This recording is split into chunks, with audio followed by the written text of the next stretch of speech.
Few things are as vital to the success of a school as communication. An educational leader must continually assess their school's methods of communication and determine if they are effective and efficient at disseminating information and if they are able to open two-way channels of communication. Scheininger makes this point clear when he writes, "Effective communication is not just about making the news, but making sure that all stakeholders hear it.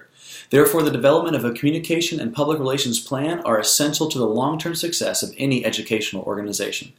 One key to effective communication among stakeholders is the effective utilization of the myriad of communication tools that exist today.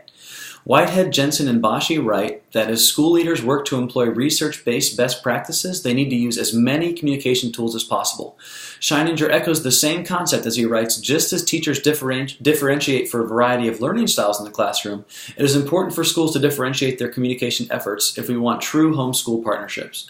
Some communication tools have been utilized by various schools for decades, and these tools should not be neglected in a communication plan.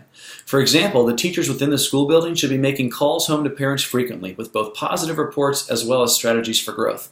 While this method of communication can be burdensome and time-consuming on the teachers, there are few things more impactful for parents than having a direct conversation with the teacher of their children. Beyond phone calls, in-person meetings with teachers and parent education nights can be beneficial for building the relationship between the school and the parent. However, the biggest drawback of these methods of communication is that parental involvement may be lacking. Many parents who want to remain closely involved in their adolescent's life are sometimes prevented from doing so by their own job and career demands. Therefore, beyond individual conversations with parents, either over the phone or in person, schools must develop ways to communicate to the masses in a less time-consuming way. For example, schools often utilize both traditional mail and mass email. While both methods are certainly able to hit large amounts of people all at once, they both have their drawbacks. Traditional mail can be extremely expensive in regards to postage and obtaining addresses, and then it may simply be thrown away when it arrives.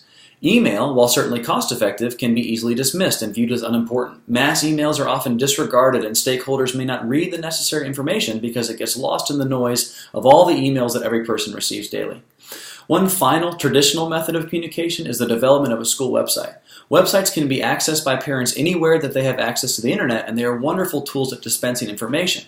However, there are two major flaws with a school website. First, a school's website is only visible if a stakeholder chooses to take the initiative to visit the website.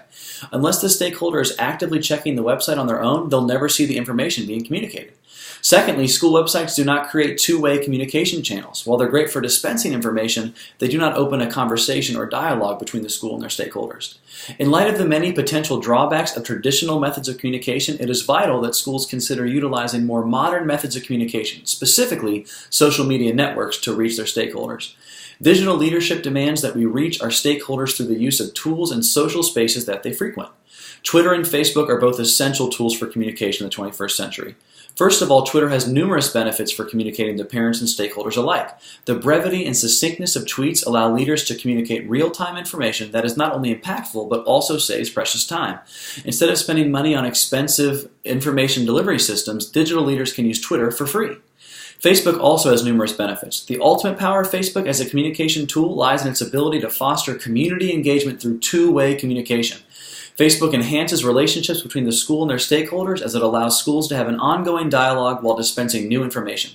The biggest drawback of utilizing Twitter and Facebook as means of communication are simply that some stakeholders may not utilize these social media sites. While both sites are certainly growing in regards to their membership, there will always be some individuals who do not use either of these modes of communication. All this once again points to the importance of utilizing as many communication tools as possible so that everyone gets the information they need.